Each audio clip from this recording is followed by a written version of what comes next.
Good evening. My name is Stephanie Javarakis, and I am a senior at Quinnipiac University. We are here today with Steve Gifford, who is a Democratic candidate for General Assembly from North Haven this year, and we wanted to have a series of interviews that we can use to help voters learn more about who he is and what he stands for. Steve, thank you for joining us. Thank you, Steph.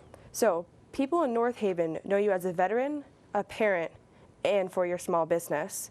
I'd like to go back a few years ago, though. Where did you grow up?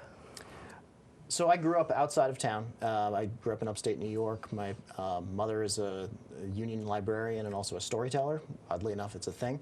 And my father is a small business owner. He's also a firefighter.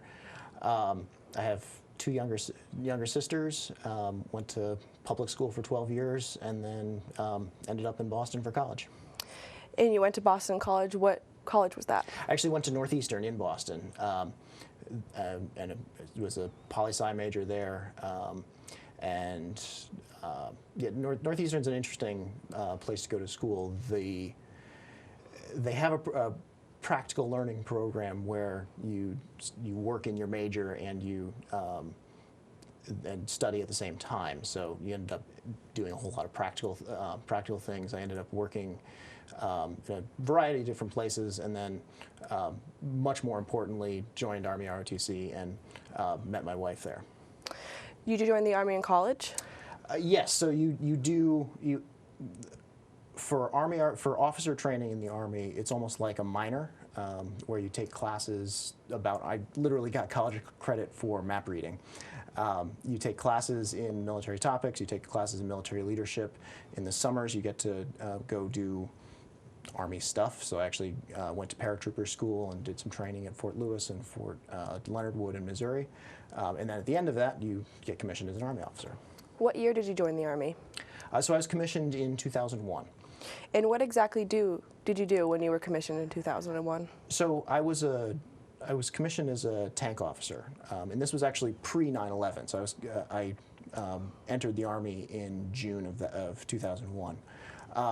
But I was trained as a tank officer, which means that you are in charge of one Abrams tank, where you're the tank commander of that vehicle, and then you're also leading 3 others in a platoon. Can you tell us a little bit more about what you did while you were in the Army? Sure, of course. So I ended up in the 3rd Infantry Division at Fort Stewart in Georgia. This was so post 9/11, but pre-Iraq War, in the Iraq invasion. My unit was assigned to Kuwait to go defend Kuwait against Iraq. There'd been a rotation of units there since the first Gulf War in 1991. So we were there in October of 2002. I remember my commander bringing around candy on Halloween from one tent to another. And so when the order came to invade Iraq, we had been there the longest, we had had our vehicles the longest, and we were the first ones across the border. There were a number of different border crossings. At my border crossing, I was in the 2nd tank because my lead tank had a mine plow that we needed to go ahead of us. So my unit, the 3rd Infantry Division, took kind of a long hook through. That's the west of the west of Iraq, up through Najaf, and then into Baghdad. The Marines actually made a straight shot up, and we kind of got to Baghdad within a day or two of each other. So this is all 2003. Once we were there and settled for a while, my unit actually moved out to Ramadi and Fallujah. I got promoted to be a logistics guy and took convoys through downtown Fallujah every day. This was back when that was actually a somewhat safer thing to do. Came home in, it was August 2003, and then redeployed in 2005 for another year where my battalion was Green Zone Security. Would you be able to tell us a little bit more what happened when you were redeployed? Sure. I mean, in the time that we were back, I ended up in my unit's staff, and the Army went through a different version of how we were going to organize battalions. So I was the personnel guy. I was actually in charge of HR essentially, and we had a whole bunch of soldiers coming in and going out. We went from a battalion being 600 soldiers to a battalion being over 1,000 with a whole bunch of specialties we hadn't had.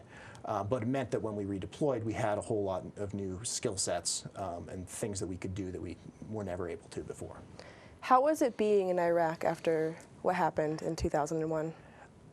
Iraq was very different even between the two deployments. So in 2003, it was a war. It was you and bad guys. By 2005, that was a much blurrier distinction, where you had Iraqi police who weren't in uniforms. They were just, some of them had ski masks on. They were riding around in trucks with no markings on it. It was much more of a stability and support operation, almost more like peacekeeping and policing, which those of us who had been there in 2003 almost missed the clear-cut black and white of, this is a war, we know how to do that. Separate from that, for me personally being deployed, to give you a sense, I got married to Holly Holly's my wife. I got married to Holly in 2002. 2006, after I got out, was the first the first time I was in the same time zone as she was for our wedding anniversary. So we had deployment, and then we had training, and then we had another deployment.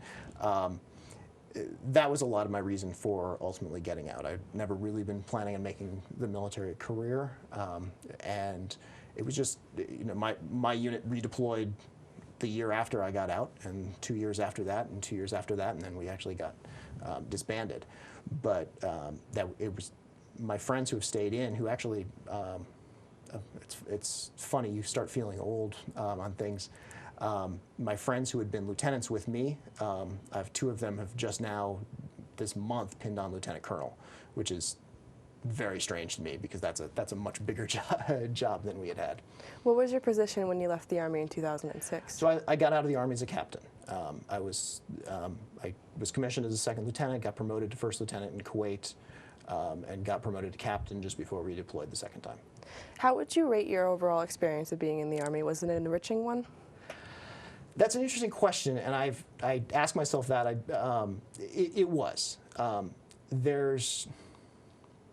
It's funny, a lot of your appreciation for the military comes after you get out, which is an odd thing to say.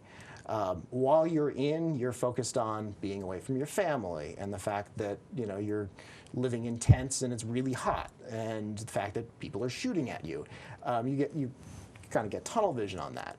When you get out, because I had corporate jobs after I got out, it's somewhat jarring to go into a corporate job where the mission is to add value to the company, to make more money for the company. When your last job, the mission was to uphold and defend the Constitution of the United States against all enemies, foreign and domestic. It is such a larger sense of purpose and sense of being and serving while you're in, to go from that to just a regular job and a commute and things, it takes a lot of getting used to. And that's why veterans seek out things like the American Legion and IAFA and things, because it's at least fellowship with people who understand that and remember when we were cool and doing this. All right, you said you got married to Holly before you were released from the Army. Can you tell us a little bit more about your family? Sure, absolutely. So I met Holly in college. She was a nursing major a year behind me, actually a nice Italian girl from Guilford.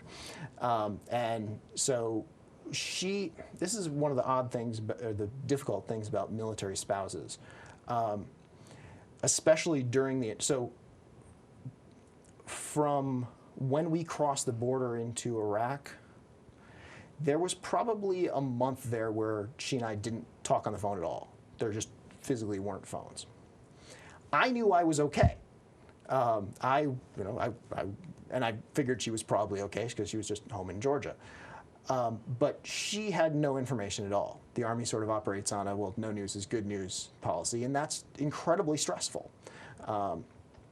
There's a lot of uncertainty there, and especially for families that have kids, one parent is gone, and the other parent is having a lot of stress and having to deal with twice as much responsibility as before. But so to answer your question, we have two boys. They're 9 and 6. They go to Clintonville School.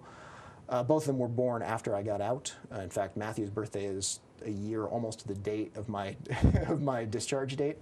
But yeah, I had soldiers who had kids while they were deployed, and that's a level of sacrifice that it's commendable, and I don't understand how they did it. I don't like going on business trips for a week at a time. I miss them a lot. So the idea that you can leave your kids for 6 months and only see them on FaceTime and come back, that's a huge sacrifice. When did you move to North Haven? So I was discharged from the Army in early 2006, and Holly and I dragged her around for 5 years, so we moved to Connecticut where her family was from. And we were looking around for a home to buy. I had a job in Shelton. Holly at the time was working for Yale New Haven in New Haven. And we looked, our poor realtor, because we probably saw 30 or 40 houses before we were looking all over Cheshire and all over Glastonbury for just the right one that was commutable. And Holly actually was the one who hit on, wait a minute, North Haven looks, she was driven through here for some reason. North Haven looks really cute, and it's in just the right spot because you got the Merritt and you've got 91 right there. And so we started looking, and Holly found our house, which is right over by Clintonville Manor. She I don't remember what I was doing, but she saw the house on her own with the realtor. She called me up and said, "You have to look at this. We have to get it right now." And so that was really our decision process. We really liked the community. It was an easy, straightforward commute. It was very close to the school, and this is where we chose to settle. How else are you involved in North Haven? So I've been involved in different ways, depending on what my job has allowed. I've been a member of the American Legion for most of the time we've lived here.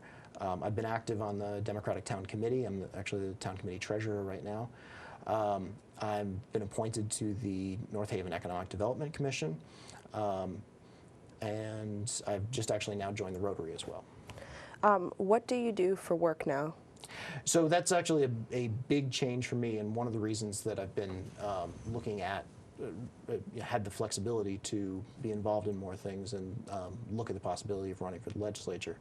A little over a year ago, I had the opportunity to buy an existing fence manufacturer and installer.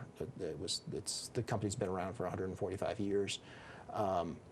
Had a great crew there, and so I had a lot of help from friends and family and a very large bank loan, and I bought the business. I have 10 employees just north of Hartford, and just so much institutional knowledge there that it's been really gratifying to me as I've studied business in school, and to be able to say, okay, I can look at the things that are going really well and leave them alone, and that's the product knowledge and the things, what the guys make and things, and then to say, okay, well, I'm just really going to focus on the things that are broken, and that's been a lot of the sales processes and the marketing and some of the other things that just haven't been updated in a while, and so I've been really able to focus my time and efforts on some of the things that I'm really good at and leave the actual making things to my guys who are really good at it, and I'm still learning.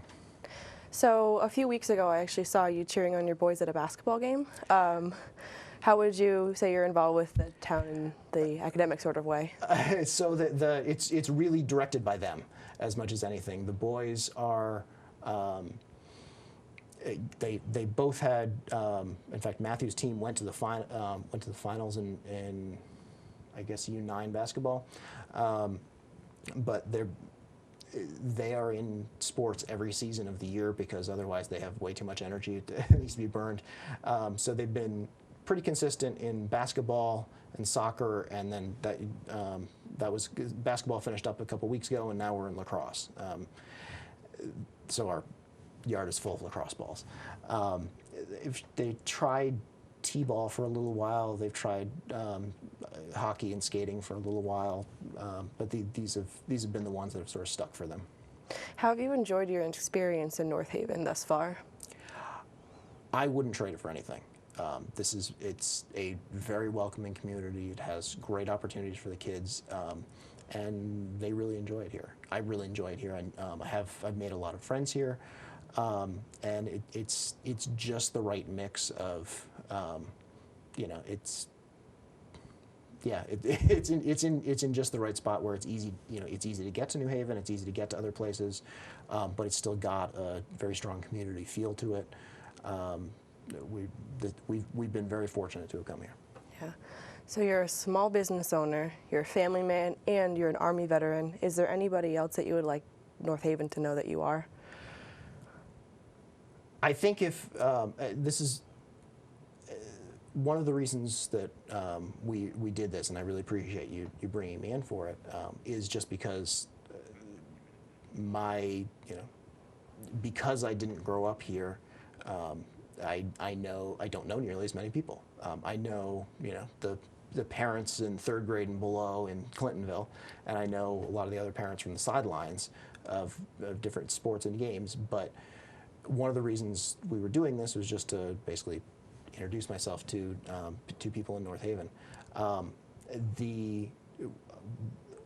As we go on, I think we're going to do a couple more of these, and we'll get into some of the more political and issue-oriented things. But if people are curious, we have a website, just gifford4ct.com, and I think we have that we can put on the screen.